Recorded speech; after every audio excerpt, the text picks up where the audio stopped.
This is the main news. My name is Patland Epurem. My name is Joyce Mabika. Susan Masona is on sign language. Later on, we'll be joined by Swukela Maposa from our Montreal studios in Bulawayo. Our headlines.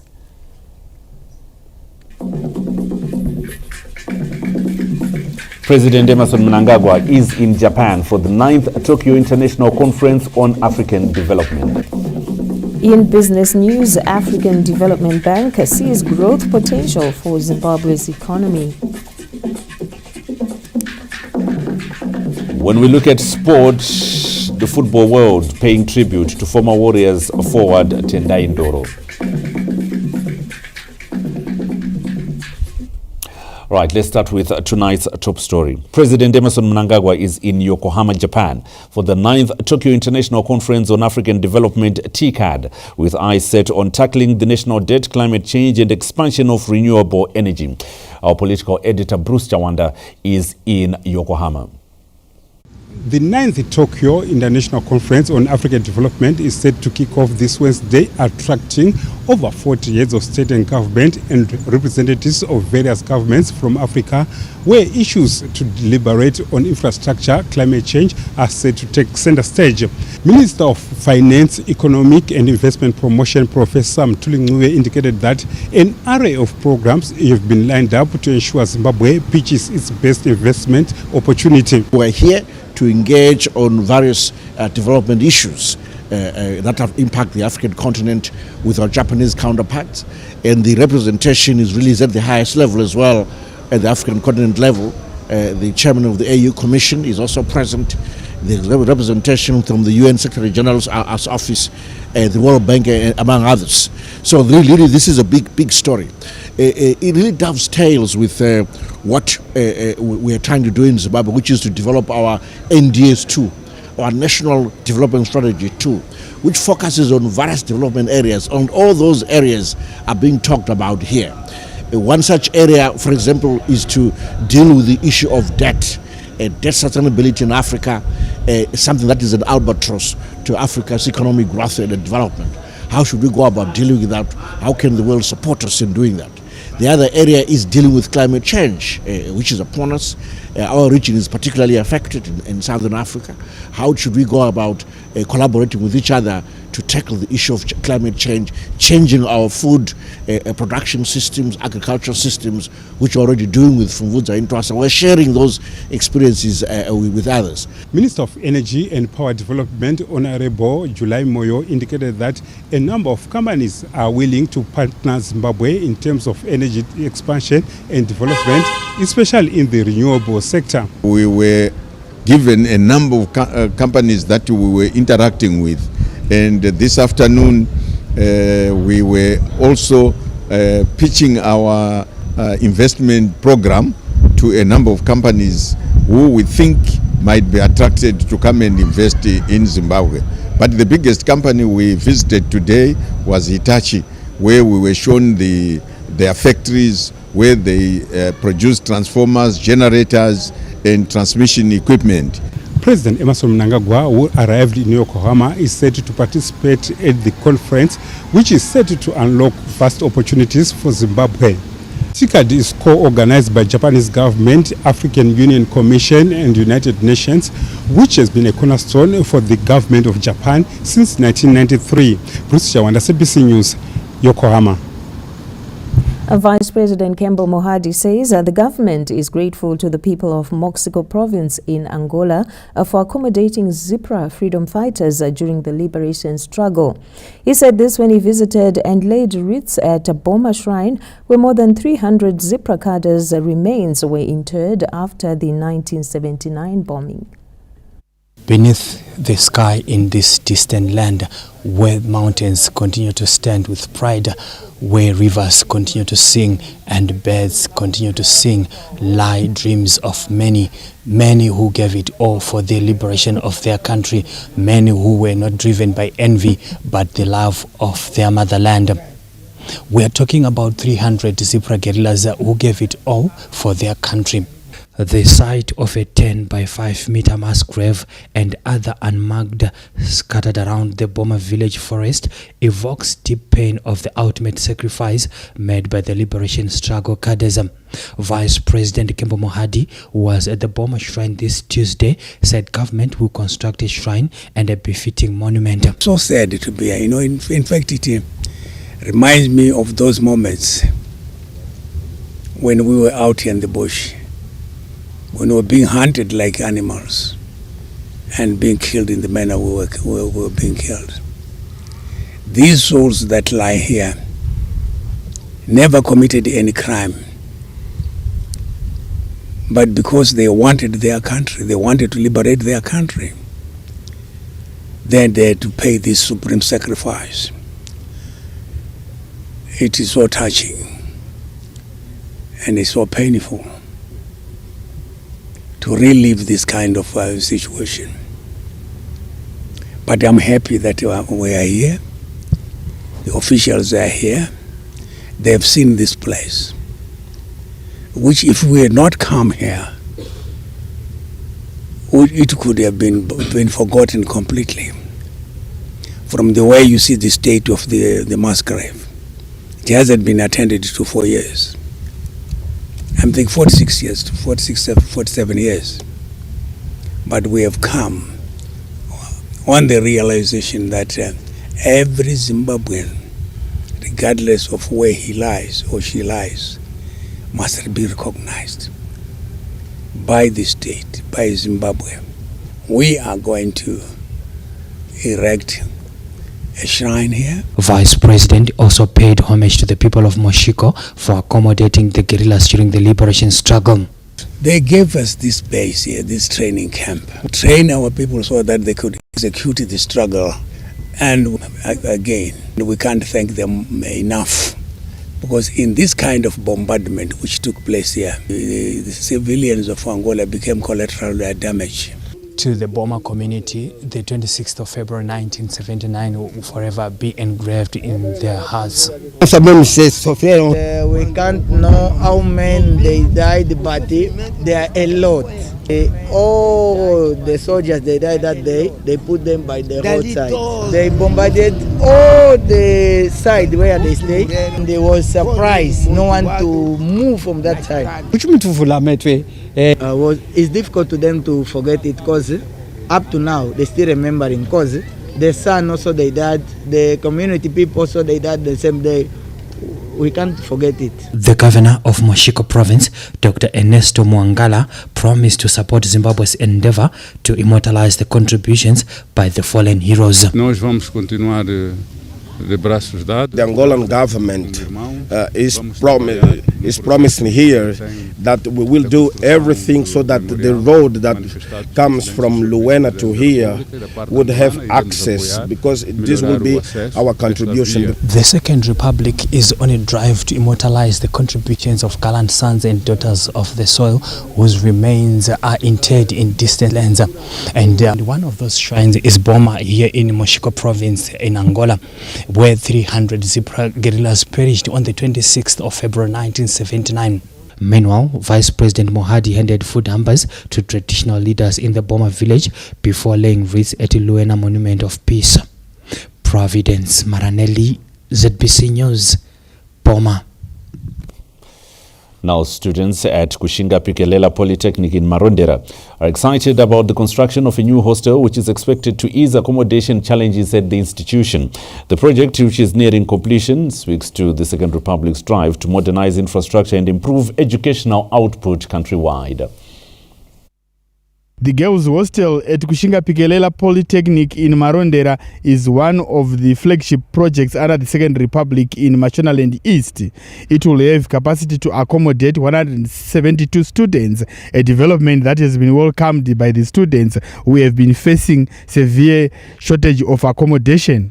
Yeah, we are so grateful. We are thankful. Like Chase, we are so happy because finally we are going to have a bigger hostel which accommodate. I mean, all of us, those who will be willing to be married. So we are happy. We are grateful for the government. Kwanisa kuti open the new hostel tinemanareza nangashaya nzvimbo like Murray's right because muno accommodate vanhu vashoma so vanokwanisa due to makombi especially vanogara in town due to makombi mapsheshe makombi the transport is limited and stuff so most of them vanokauya chikoro and they also face those challenges especially during exams vamwe vanotozosvika exams ato pakati. The project is being funded under the public sector investment program and the girls hostel is equipped with modern sanitation facilities and study areas. Apart from accommodation, the students have also benefited from skills transfer right from the construction side to landscaping, and one of the students who have benefited from the skills transfer program is Dashia Makarichi from the Department of Construction Engineering.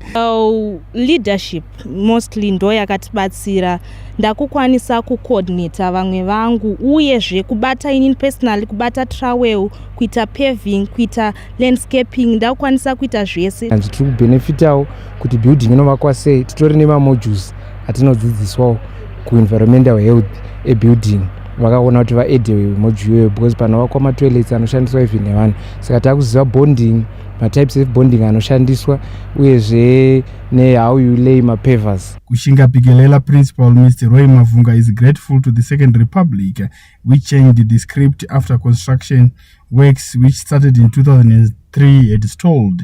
The hostel will go a long way in alleviating hostel accommodation shortages for students as currently we are looking at a situation where only about 180 students are the ones who are being accommodated in the current prefabricated hostel. These hostels built over 40 years ago can only accommodate just above 180 students, and with the college having an enrollment of over 1,200, the construction of the new girls' hostel is set to ease the accommodation crisis at this college.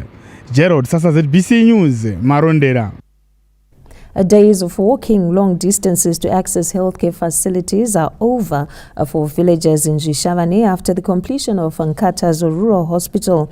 The hospital was constructed through a joint effort by government and its development partners. The provision of healthcare is set to improve in Zhishavane with a new Nkata's Rural Mini Hospital being constructed by development partners now complete in Sasula area. The development has brought joy and relief to Zhishavane villagers who have been traveling for more than 10 kilometers to access healthcare services. Chipatara ichi tiri kutarisira kuti ndiyo yavakaranda yedu yekuno kuZhishavane.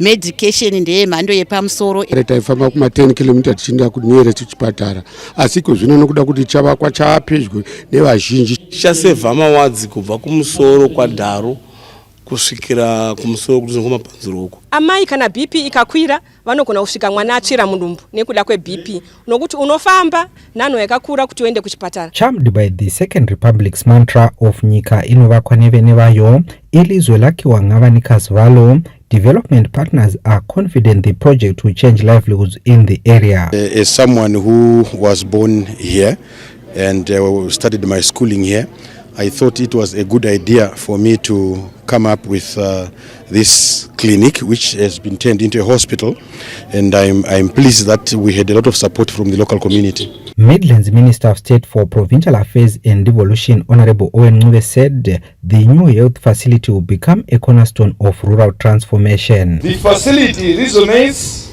with the National Health Strategy on universal access to health services, as well as the National Health Financing Policy Framework on sustainable resource mobilization and utilization.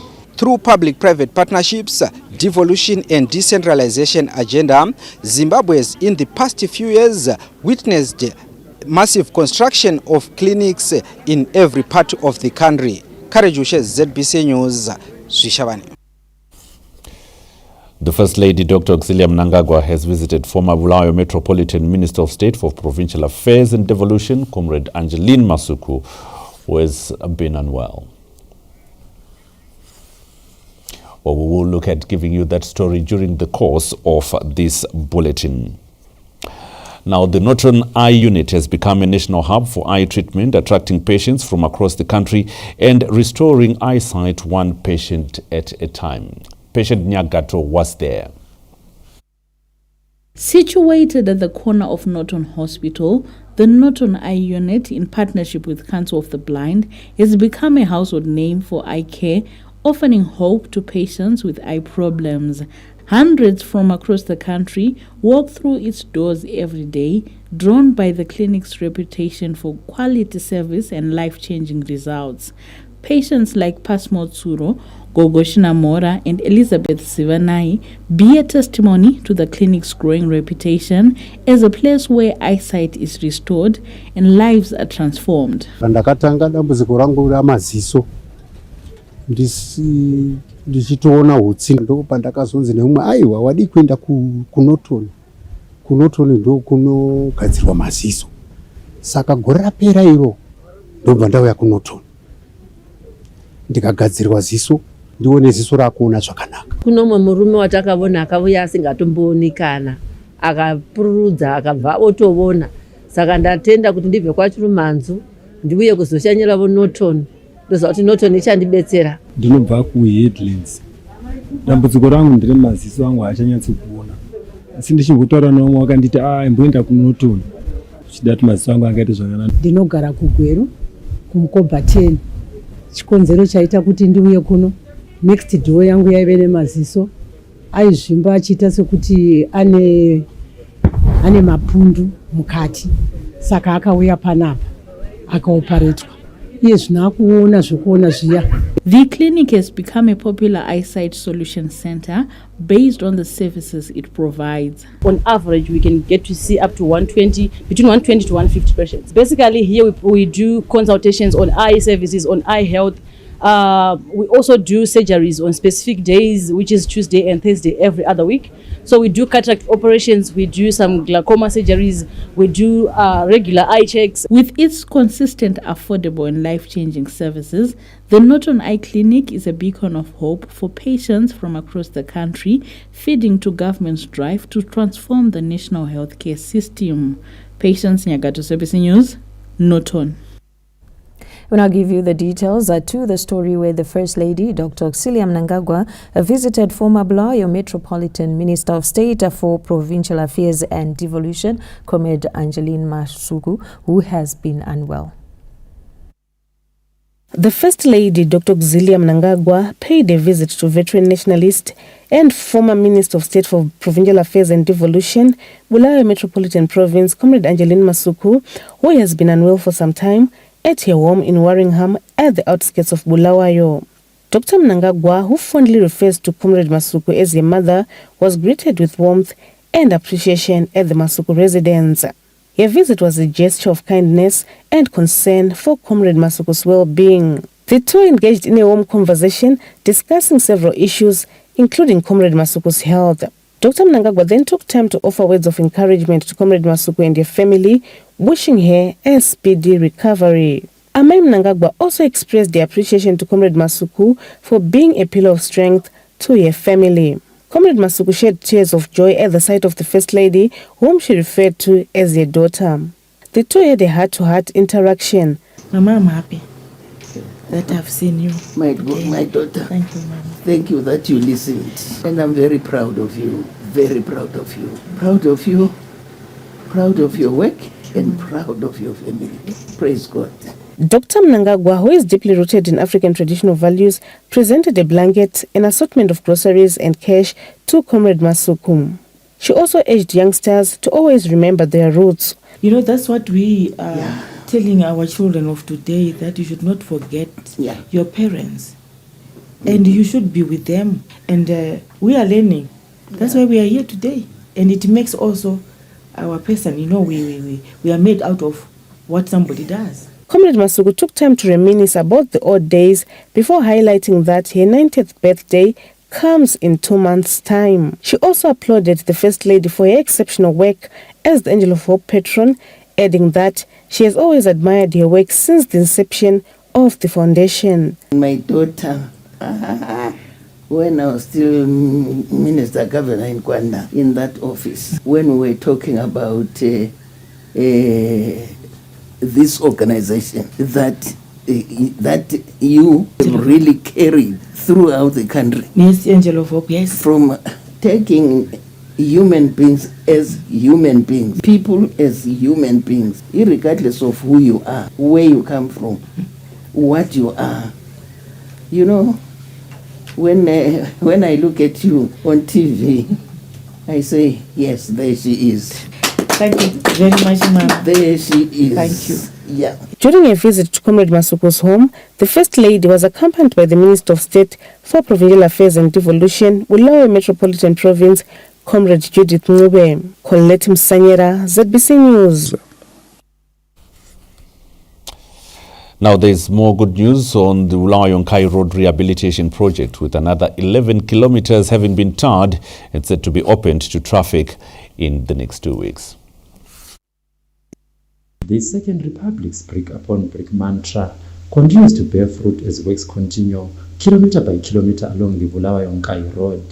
Final touches are being put on the completed 11 kilometers, which now await opening to the public and motorists. Siyabonga kakhulu itaya le izasincedisa lathi abahambi ukuthi ama prices even emchova le ibe ngathi yachipa mbijana. Yabona i-dust road le ngapha hey sisibulele lapha manje angikona sithuma nje kuyachaya masambu kodwa zazanza lokubonja sakahamba kagazaba kuziphanga bakufanele kodwa sinotendwa zokugadzirwa kwetara zvinoita kuti kana tichifamba sesusu vanochovhisa indiromo vanochovhisa pasuspension zvinenge zvinotichovha zinaiti. The contractor is also confident of meeting the set targets. After 3-4 days times zisirola amabhasi wakade sivule sesivuleleka i-traffic sigijima phezulu. Government has given priority to rehabilitating Bulawayo Road and the Bulawayo Victoria Falls Highway in Matabeleland North Province. Isikhathesi contractor thela itara ku 11 kilometers le eyakuqala, then kulenye elandelayo kulomunye futhi contractor laye ku 13 kilometers. So ngesikhathi esifitshane nje sabe sesithayile 25 kilometers. Otherwise I'm more than happy nge-progress. The works to rehabilitate and modernize the country's road networks are central to the Second Republic's thrust to transform national infrastructure. Cementing ties between Zimbabwe and China and generating practical solutions for Zimbabwe's rural development took center stage at the Harare Forum for Africa, held in the capital this Tuesday. The forum, bringing together scholars, educators, women and youth leaders, has once again cast the spotlight on Zimbabwe and China relations, with focus on rural development and modernization. The Harare Forum for Africa is a platform where Zimbabwe and China are coming together to create more channels of cooperation. Zimbabwe and China have a long-standing relationship, and it pushes communication in areas of cultural exchange, areas of agricultural exchange, areas of rural development as well. Chinese ambassador to Zimbabwe, His Excellency Zhong Ding, highlighted China's experience in lifting 800 million people out of poverty as a practical model to draw lessons. Zimbabwe, it's a country blessed with abundant and fertile land, hardworking people.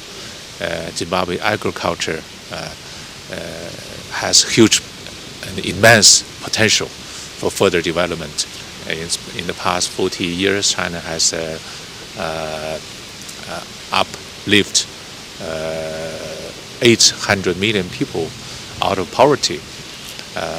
So we believe that our experience, China's experience and lessons can serve as a provide some inspiration for Zimbabwe's rural development. The forum promotes cultural, agricultural and rural development exchanges and is in line with the country's rural industrialization agenda. We are moving into NDS 2 from NDS 1, and one of the pillars or one of the key areas for development is rural industrialization 8.0. So it's also important for us as Zimbabwe, a country who wants to develop, who has a deliberate policy for development in rural areas, learns from a country that is achieving it and continues to achieve it. The success stories of the tripartite initiative, which commenced last year, include student research programs between the two nations and partnerships with universities and institutions in Zimbabwe and China. Patience Nyagato, SABC News, Harare. Well, the Harare CBD remains a traffic jungle. Congestion and chaos, simply a daily nightmare. We live this every day. There are growing calls for law enforcement agents to take tough stance and try and restore some sanity and order. Peter Chivima is our man who's been on the ground taking a look at what's been taking place in the capital. We are coming to you live from Harare's Central Business District, where we are monitoring the traffic congestion situation and the general disorder. This evening, we are joined by Harare Transporters Youth Association Chairperson Mr. Ed Mogwengwe to share his insights on how best the Harare City Council can address this growing concern. Mr. Gwengwe, good evening. What are your thoughts on this issue? Maswera se Zimbabwe, maswera se vafambi vedu. Chekutanga tira kutenda zetarapi ne-effort yairi kuisa to restore sanity, although zvinhu zvainenge ichiita zvinenge zvifanira kuitwa necity of Harare. We are urging kuti city of Harare ngaitibatsire nema-street ranks. As you can see, motikari hadzichakwana, even makombi. We have got 4,000 registered combis in Harare. Then we have got 12,000 which are not registered. But however, the ranks are full. Maranks azara. Mr. Gwengwe, you always call on transporters to join associations. Do you think that this will help in addressing the growing concern? You can't manage 12,000 or 16,000 vehicles as an individual. Chakatokosha kupinda ma-associations nokuda kuti operator anenge ari kumba akagara ari kumba, motikari ine vanhu vatatu, ina anonzi loader anonzi windi, ina driver, ina conductor. Saka chakatokosha ndechekuti imonitwe through association nokuda kuti mota dzisi dzinenge dzakatariswa pamwe chete dzichimonitwa pamwe chete. There are allegations that children are being raped by touts at your ranks. What's your comment on this? No, isusu we don't tolerate that as an association. We are not happy nezvakaitika munguva yapera kuti mwana anorepwa nematauters. That was Mr. Ed Mogwengwe sharing his thoughts on how to address the growing concern in Harare's Central Business District. Seized with this situation, the government is implementing several strategies to address the situation, including the construction of the Trabablas interchange. I'm Peter Chivima reporting for ZBC News. Have a pleasant viewing. Right, so Peter there was in the CBD some moments ago trying to look at how things are panning out at that end. And more stories, you can go there. www.zbcnews.co.zw on Facebook and all other social media handles. We are there, ZBC News Online. More stories coming up ahead in this bulletin. In business news, African Development Bank sees growth potential for Zimbabwe's economy. And in sport, a football fraternity pays tribute to former Warriors forward Tendai Ndoro. Stay with us for these and more stories coming up after this break.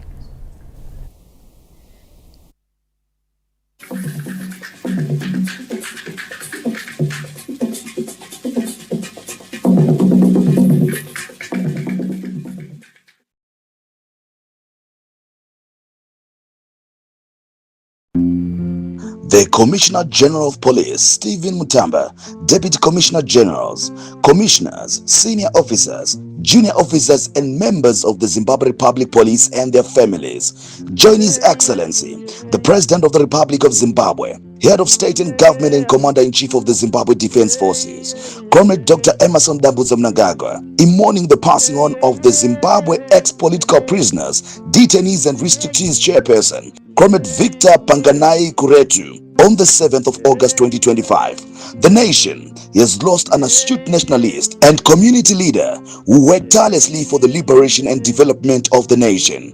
During the colonial era, Comrade Victor Kuretu pursued a career in teaching before becoming actively involved in the liberation movement. He took on a key role as the ZAPU Youth Secretary for Sakuva branch in Mutare, where he passionately advocated for the country's liberation. He rose through the ranks to become Deputy Regional Secretary for Manicaland Province. The late national hero's political activism and vocal opposition to colonial rule drew the attention of the Rhodesian authorities, leading to his arrest in 1962 and 1965.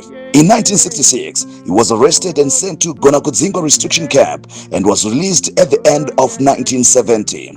Despite the arrest, Comrade Victor Kuretu's determination and resilience grew stronger, fueling his continued fight for freedom and justice until the attainment of the country's independence in 1980. After independence, Comrade Victor Kuretu worked for Deribot Zimbabwe while remaining active in ZANU-PF party structures. He held several positions in ZANU-PF before becoming a member of the National Consultative Assembly. At the formation of Zimbabwe's ex-political prisoners, detainees and restrictees association, he served as Deputy Secretary for Information and Publicity before being elected National Chairperson in 2005, a position he held until his passing on. The Zimbabwe Republic Police will always be inspired by the late national hero, Comrade Victor Kuretu's loyalty, selflessness, dedication, patriotism, and zeal for economic and social development of the country. May his soul rest in eternal peace. Go well, son of the soul. Hamba kahle qhawela maqhawe. Famba zvakanaka gambare magamba. Did you know? Porters is running a scholarship program for students studying STEM subjects at university level.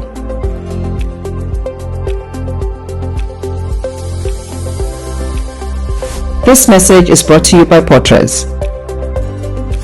Visit our website. This is a people's game. They will be bubbling about this one for weeks and months to come. Let's go!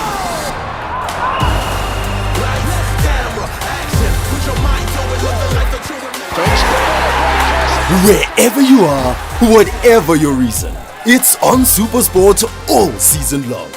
Reconnect and stay connected to DSTV Compact and get the best football on us.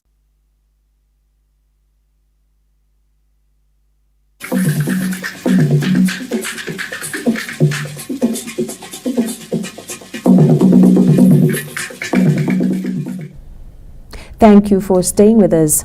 As Zimbabwe continues to honor heroes of the liberation struggle, the historic October 1979 Battle of Ruombwe in Makoni district, which lasted for several hours, and claimed many lives, stands as a firm reminder of the sacrifices made by freedom fighters to emancipate the country from the shackles of colonialism. We get more from Kenya's Chivuje.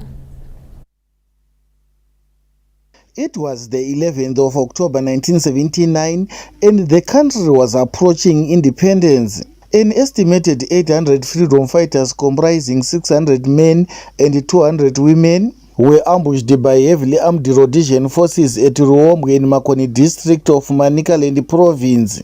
Despite the odds against them, the sons and daughters of the soil put up a brave fight, with the battle lasting several hours but not without painful loss. War veteran Comrade Clifford Rutsate, whose Chimurenga name was Comrade Sando Kano, witnessed the events as they unfolded on the Tangatiri group 800 vatapinda Manika province Masose takasvika paRuombwe tiri 800 inini ndanga ndakatakurawo tende dozhi kana kuti 82 mota 82 tasvika muRuombwe takakemba tichiti tumbozorora ipapo, saka takazoona madhakota ndege dzakutenderera dzatispota matatanga kuridza futi nekuti ndakaona kuti reinforcement ikatangirwa chinoita chapwititi. Ndichibva ndaita musikanzwa ndaridza futi ipapo reinforcement yakadaira pakarwiwa futi dzakarira, wechinyasoona kuti iyo ndege iyo yati kubvira kwayoko chakaita chapwititi. ende tanga tine hasha yekuti tanga tanzwa kuti comrade tongogara vafa. Another war veteran, Comrade Paul Nyatsine, better known as Comrade Baunza Chapera during the liberation struggle, was also in the thick of things. Takatanga kuona ningi Dakota riye echidonedza vanhu kuseru pakatarisa road yekwenda kwa Gurure. Ndikubva ndati macomrades muri kuona izvi kuitika zvikanzi they are very far. Achazoti comrade ana wakapindura kuti wari kupi wadonedzerwa kure. Ndikati akataura nezwi reshona nditi pana pakutopisa ndo patakanzwa kuti gomo rese aratodhakwa pfuti dzakurira patakamhanya kuda kuenda kuseri takationa kwareinforcwa kudhara nemuengi ndo patakaona kuti macomrades mamwe atofa takaita 3 days tiri munomu saka day 2 hapana akabuda day 3 ndo patakatanga kuti wakomana ngatibudei but takasiya vanhu vakafa zvinenge zvisina side nyangwe varungu vangu vakafa pano. Others were injured and the bravery of fellow comrades saved the day. 1979 musi 11 October ndo wauya vice president achibva kubocha ndo kwaaishandira achiuya murombo saka akasangana ne-ceasefire papa ceasefire saka akasangana nehondo yakaitwa kumapurazuko ichiwawedzerwa macomrades achiuya murombo saka ndo paakabayiwa saka abayiwa ipapo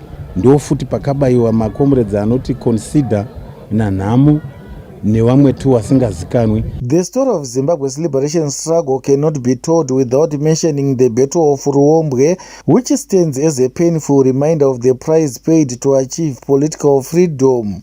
Kenya Sifuje, ZBC News, Makoni. Well, we still celebrate the heroes of Zimbabwe's liberation struggle in this month of heroes.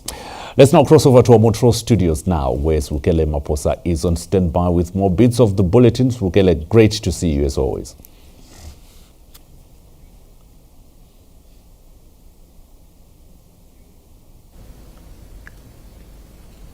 Thank you very much, Butler. Good evening, Zimbabwe. We now carry on with the news.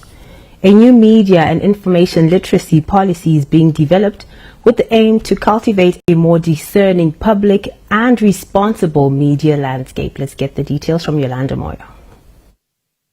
The policy's development comes at a time of rapid technological change, where the line between verified news and misinformation is increasingly blurred, empowering citizens to become more discerning consumers and producers of information. Stakeholders at the ongoing validation workshop in Bulawayo voiced their support for the policy, highlighting its potential to transform Zimbabwe's media ecosystem. It's a very important policy in terms of improving understanding by the communities of the importance of information and to be able to differentiate between fake, true information, harmful information, and information that is useful.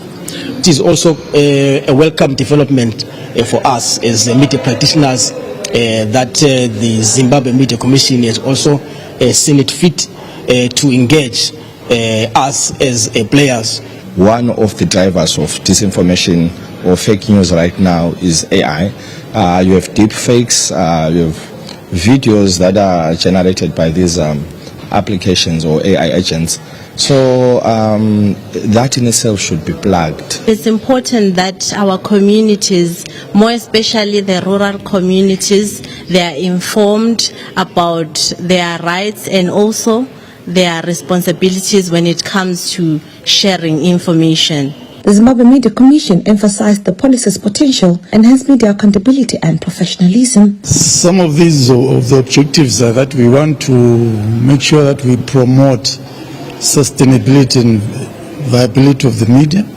And then we also want to make sure that this document, when it comes out as a policy, it stands as a guideline for the rest of the nation, so that we know exactly what is happening in the country. The importance of the new policy for democracy, governance and the country's attainment of Vision 2030 was underscored.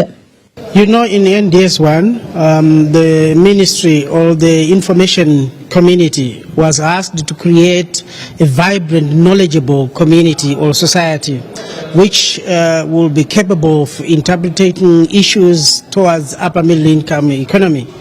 The policy will also serve as a foundation for future laws and regulations governing access to the use of ICT gadgets within the media industry. Yolanda Moyo, ZBC News, Bulawayo.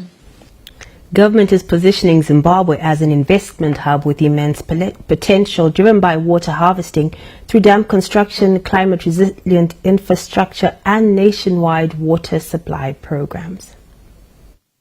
Lands, agriculture, fisheries, water and rural development.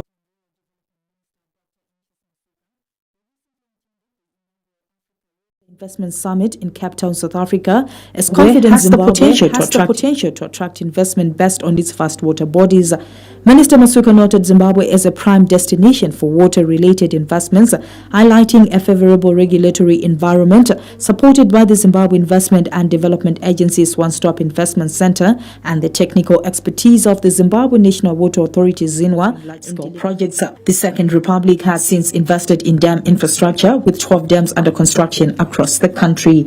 Some of the dams, including Tugu-Nkosi, one of the largest in the country, have enabled irrigation, fisheries and hydropower, spurring inclusive greenbelt economic growth, eradication of poverty and hunger in rural communities. The Gwai-Shangani Lake in Matabeleland North is also under construction with expectation to establish a greenbelt around the water body and eradicating water challenges for the city of Bulawayo and surrounding areas. The harnessing of water bodies is also expected to spur irrigation development across the country as government targets attaining food self-sufficiency beginning at household level.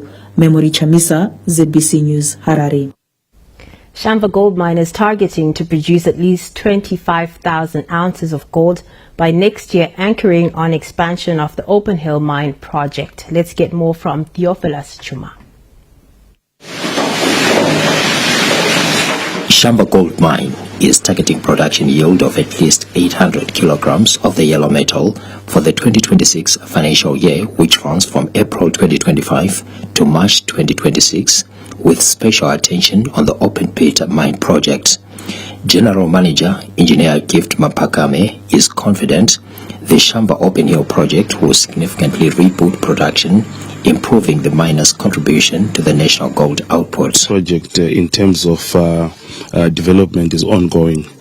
We were looking for funds to commission the project as a big bang project, developing it to 2 million tons per annum in one go. But now we are also looking at alternatives of having a phased approach, which would mean that the upfront capital required would be more leaner. Focus remains on sustaining costs. We're still aiming to produce about 25,000 ounces for the financial year. And I'm at liberty to share with you the cash cost that we're targeting.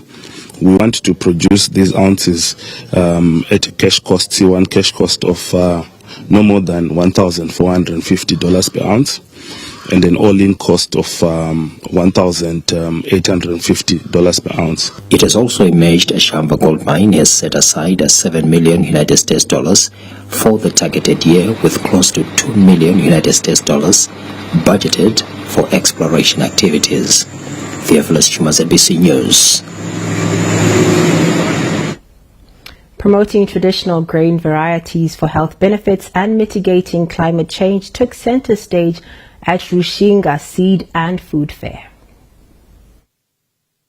In response to climate change and the rising tide of diet-related diseases, the Zimbabwean government, in partnership with Fachig Trust, hosted the Rushinga Seed and Food Festival. The event drew 246 exhibitors and spotlighted the promotion of traditional grains and foods as both climate resilient and nutritionally superior.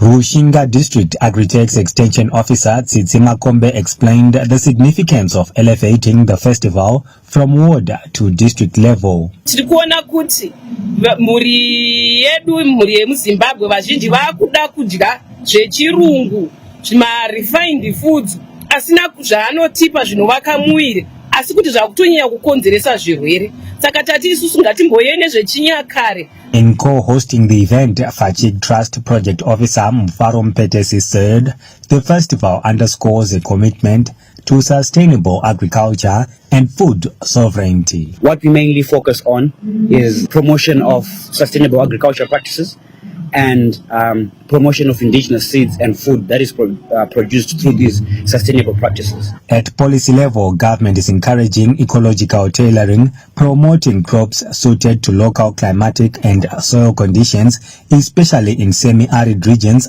like the Lowveld. Tapiwa Machemeze, ZBC News, Rushinga.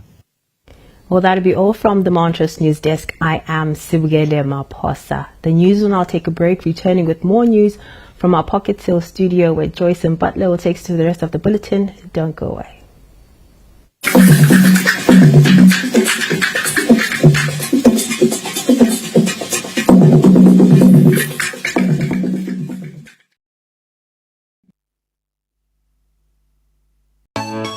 The Zimbabwe Broadcasting Corporation is pleased to announce the opening of a new office at the Zimbabwe Agricultural Office Showgrounds. This new office has been established for your convenience, making it easier than ever to pay for your radio and television licenses. By visiting this office, you will also help us reduce congestion at our other centers. Remember, your license is not just a requirement, it is an investment in keeping Zimbabwe's voice on air, promoting local content and preserving our cultural heritage. Don't get stuck in the crowd. Slide through to the Agricultural Office Showgrounds and keep the airwaves alive.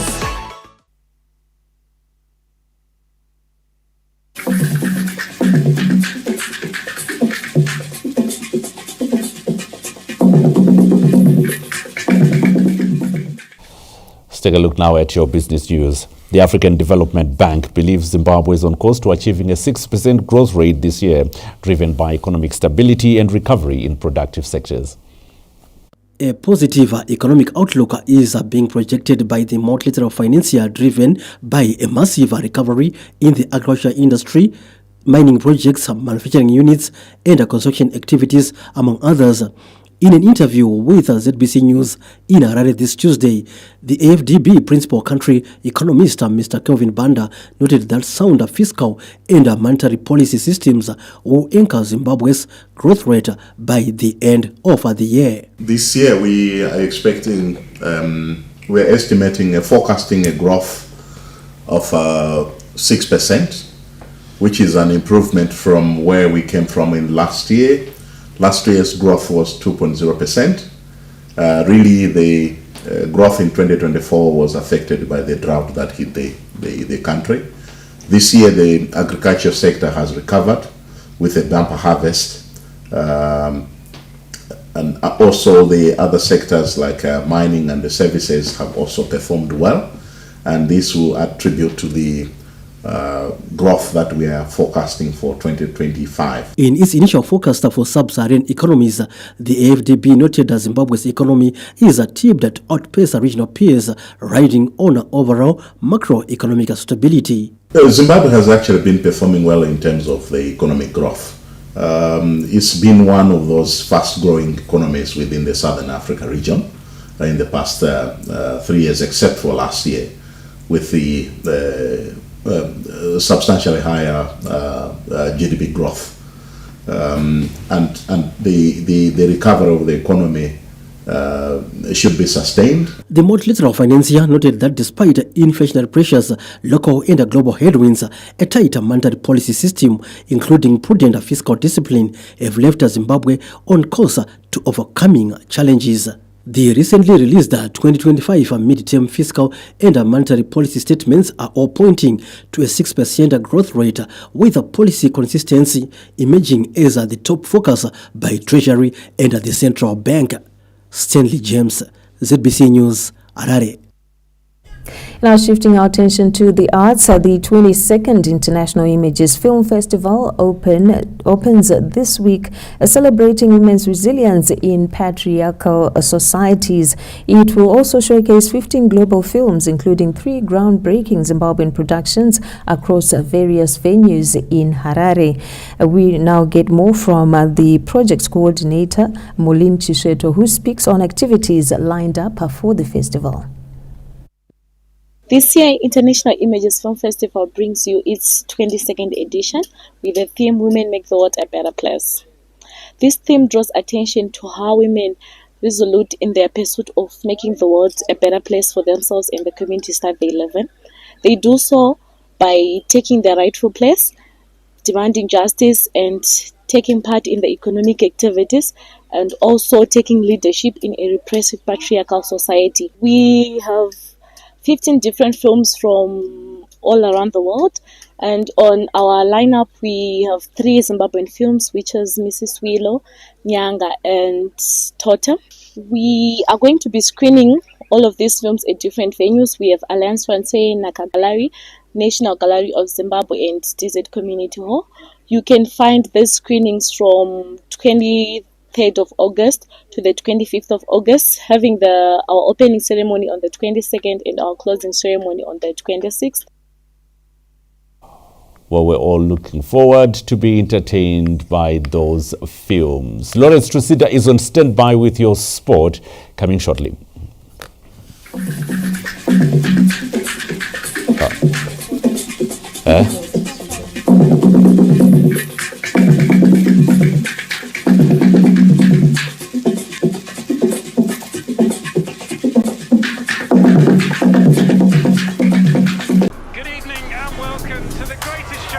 This is a people's game. They will be bubbling about this one for weeks and months to come. Let's go! Lights, camera, action. Put your mind on it, live the life that you remember. Wherever you are, whatever your reason, it's on SuperSport all season long. Reconnect and stay connected to DSTV Compact and get the best football on us. ZAS 2025 is here. From the 25th to the 30th of August, Zimbabwe's premier agricultural show celebrates innovation, growth, and opportunity in agriculture and its supporting industries. Be part of the movement that drives national development. Take advantage of ZBC's exclusive advertising and marketing specials during ZAS Week and let your brand be heard and seen across the nation. With ZBC's powerful TV, radio, and digital platforms, your message will reach the heart of Zimbabwe. Contact ZBC Marketing today on email marketing@zbc.co.zw.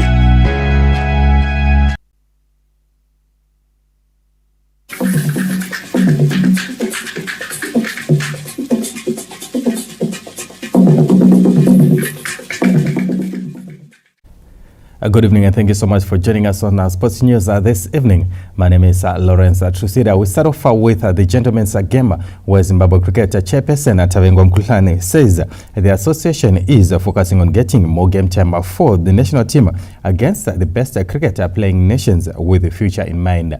This comes after a string of poor results which has seen the Chevrons becoming a punching bag in all formats of the game. Zimbabwe is set to play 11 test matches this year alone, a massive increase from an average of 3 matches per year in the last 5 years. The Chevrons have been playing higher-ranked opponents like world test champions South Africa, New Zealand and England. The step-up has, however, been difficult for the Chevrons as they are yet to beat any of the higher-ranked opponents. Zimbabwe have been thumped in some matches, losing by an innings in 4 of the tests they have played so far, while also going down by more than 300 runs twice. Zimbabwe Cricket, however, believes the Chevrons will soon pass the transitional phase. We could choose to go and play Afghanistan continuously, Ireland continuously, and post wins. But given where we were coming from, it was important that we challenge ourselves. we give the boys the best opportunity to progress. And you can only do that when you play those who are better than you. That is why you've seen we've gone out to play Bangladesh, we've gone to play England, we've gone to play South Africa, we've gone to play New Zealand, and Sri Lanka is coming in a matter of weeks, 2 weeks, they'll be here. So as to get our boys to play the best in the world and compete with the best so that they can improve. And this year, however, Zimbabwe and Australia will play the most test matches, donning the whites 11 times. India and England will play 10 times, South Africa 8, while New Zealand, Pakistan and Sri Lanka will play 5 tests each. Meanwhile, Zimbabwe is set to host Sri Lanka in 2 one-day internationals and 3 T20 internationals from the 26th of this month at Harare Sports Club. We certainly hope that Zimbabwe will make the most of those plenty test matches. Moving on, Blau's Nketa Sebab resembles the sorrow that has engulfed the football fraternity after the death of former Warriors forward Tendai Ndoro, who died in South Africa on Monday. Benjima was sent off. Yes, Ndoro now. Ndoro, goal! Nicknamed Fire for his goal-scoring prowess, the late Tendai Ndoro was lethal and became a darling for Orlando Pirates fans, scoring goals which mattered the most. Ndoro, a larger-than-life character, had many unforgettable moments with the Warriors, representing Zimbabwe on 14 occasions between 2013 and 2017, netting 5 goals. He also played for South African teams Orlando Pirates, Ajax Cape Town and Highlands Park, and had stints in Saudi Arabia with Al Fazli and Oman's Al Uruba. Back home in Nketa, where he grew up, turning out for chicken, the late superstar leaves footprints of generosity. Umuntu esakhula la sidlala la dlala ibhola lapha eholu la enkela yethu umuntu ufethe khulele khona lapha efunde emganini primary wayafunda enhlathi tesuke enhlathi waqasa udlala ibhola edlalela iRestars ufethe nje engadlalela iRestars bedlala lathi inkwalapha siya kuRestars so iRestars siya eVic Force try kutatjana FC wabuya waya eBotswana sebuyesa uChikenini umuntu obekhululekile kakhulu kazi angari mnakanaka sir chose he was a very good guy, humble guy, ayibathira abantu angari mnakanaka. Thina sizubuhlungu njengomuntu ebesidlala la since isikhula nje lapha eground yabona lapha eTower Lighting lapha kule ground lapha ebesidlala khona ibhola sakhula bebeyibiza ukuthi esikwakwini because besidlala ibhola singela shooters kodwa hayi silahlekile sibili siyavuma lathi uthi hayi uNkulunkulu semthethe la. Ndoro made his name at Chicken where his goal-scoring exploits made him a household name between 2011 and 2013. Sidabukile kakhulu njengeqembu uTendai ngumuntu wafika kithi wafika watshintsha kwezemidlalo lapha sesikhulumela ukuthi watshintsha ilizwe lonke jikelele. Wadlala kuhle kakhulu waze wagcina esephumelela kuleli lizwe but ekubuyeni kwakhe kithi khona lapho 2011 2013 utshintsha into eziningi kakhulu. The Zimbabwe Football Association former players and his previous clubs have also mourned the former Warriors forward. During his tenure with Orlando Pirates from 2015 to 2017, Ndoro scored an impressive 25 goals in 48 league matches. His performances left a lasting impact on the club's fans who took to social media to express their condolences. Mthokoze Stube, ZBC News, Bulawayo. Fire 7 just leaves us memories. May you so continue to rest in peace. Staying with football news, Harare Giants Dynamos have been given a reason to believe that they can survive relegation after winning their last 4 matches following the appointment of former Highlanders coach Kelvin Kayindu. With 9 games to go and 5 points off the last relegation slot, the fading Giants are hoping to perform a holding act and script a miraculous survival story. At the helm of the act is a man known as Pastor, a Zambian coach Kelvin Kayindu, who has somehow avoided defeat since he took over from Socha Minuka. Zimbabwe are on a 4-match winning streak with 2 victories in the league and 2 more in the Chibuku Super Cup. How they would have loved those cup victories to be in the league. The soft-spoken Kayindu is taking a leaf from West Brom's book after they coined a great escape in 2005. West Brom became the first and only team to be bottom of the Premier League at Christmas on the final day and even at halftime of their last match, and still managed to avoid relegation. In 2015, Leicester City found themselves 7 points adrift with 9 games remaining before they managed to string together a series of crucial wins and survive on the final day. With Dynamos in a precarious position which looks hopeless, Kayindu is a man of faith and sees otherwise. It's just about faith. It was definitely a difficult decision for anybody to make, and most people were probably asking me what I was doing. I think Dynamos was as good as gone, but I said earlier on it's just faith, because faith is the one that motivated me, and so far we seem, I think, to be going in the right path. It's not going to be easy, but at least we are seeing a bit of light at the end of the tunnel. The Harare Giants are second from bottom with 22 points, 5 adrift of fellow relegation-threatened Green Fuel, whom they face at Rufaro Stadium on Sunday, hoping to continue with their revival. Time is a defining factor, and will Kayindu's faith see him over the line? The answer lies on the 30th of November, the final day of the season. The pastor, they're hoping to script a Houdini act. Let's see what happens at the end of the season. Still with football news, ambitious league debutants Scotland faced another stern test of character when with a clash with informed Rentals in a Castle Premier Soccer League match set for Rufaro Stadium on Saturday. Having joined the top flight league in 2018, Rentals have turned out to be consistent performers, finishing in the top 8 in recent seasons. While the league title might be out of reach this season, a top 4 finish is well within sight. With the 4 wins in their last 5 matches, including a 1-0 draw with Moors, Rentals are in good form. They turned their attention this weekend to equally informed Scotland, who are on 6-match winning streak and gunning for the league title. My target that I set for myself at the beginning of the season was that I was supposed to finish in the top 4, and that is what I'm trying to fight for even now. And for us, every game now becomes a cup final, because the teams are winning games, and if we don't win games, then it means that we will not be able to achieve that target. PSL Matchday 26 action begins this Friday with the clash between Yada and Gezi Platinum at the Hart Stadium. Action continues Saturday as Tel 1 welcome chicken in to Ascot Stadium, while defending champions Zimbabwe entertain Kwekwe United at Wadzanai. ZPC Kariba take on Triangle United in Nyamunga Stadium, with FC Platinum hosting Caps United at Mandawa Stadium. On Sunday, Manyika Diamonds clash with Moors at Sakuva. Dynamos will be up against the Greenfield at Rufaro, while Pegita Minerals will lock horns with Highlanders at Kibo.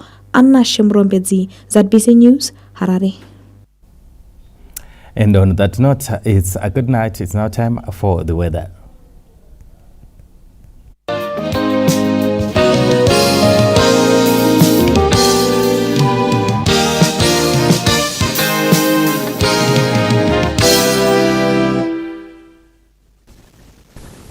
Greetings and welcome. It is time to check your weather details. I'm Benjamin Kwaramba with your evening weather update. Well, brief, partly cloudy conditions were experienced over Manicaland in the early hours. By afternoon, the cloud had bent off. Elsewhere, we had cold conditions and it was clear skies. By afternoon, warm conditions were all over the place, and towards evening, we expect cold conditions to set in. In the satellite images received this afternoon, they show clear skies right across the whole country, and we expect these conditions to be with us as we move further into the week. With these clear skies, we expect a slight to moderate ground frost, especially in areas that are prone to frost. Cloud expected to set in over the northern provinces on Saturday. The minimum temperature is expected tomorrow: Harare 11 degrees Celsius, Bulawayo 12, Gwanda 14, Victoria Falls 14 as well, Gokwe 11, Lupane 11 as well. The capital city, for the maximum temperature is 26 for Harare there, Bulawayo 28, same for Masvingo, Mutare with 27, Chirezi with 33, and Gokwe with 28, Kariba with 31 degrees Celsius. Detailed forecast in the week ahead for Bulawayo: clear skies expected, cold at first, becoming mild to warm later. Sunny conditions should prevail over Matopos, cold at first, becoming warm by afternoon. Same for Uganda. Clear skies should prevail with cold mornings and warm afternoons. Very cold at Guero. In fact, expect some slight ground frost. Masvingo, again clear skies, cold at first, becoming mild to warm later. Nyanga, very cold in the morning. Moderate ground force expected over Nyanga. Same for Marondera. By afternoon, however, it should be warm too. Harare again should be cold at first, becoming mild to warm later under clear skies.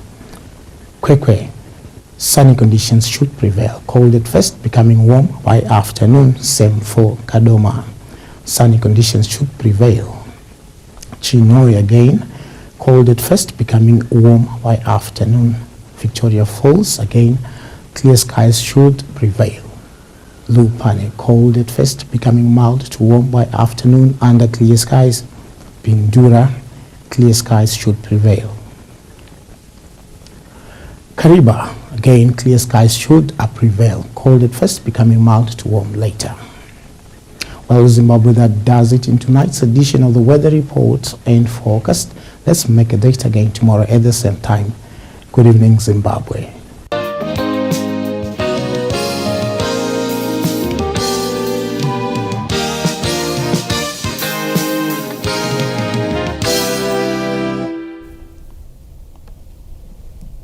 Well, we end it here for tonight. From all of us here, good night. Good night.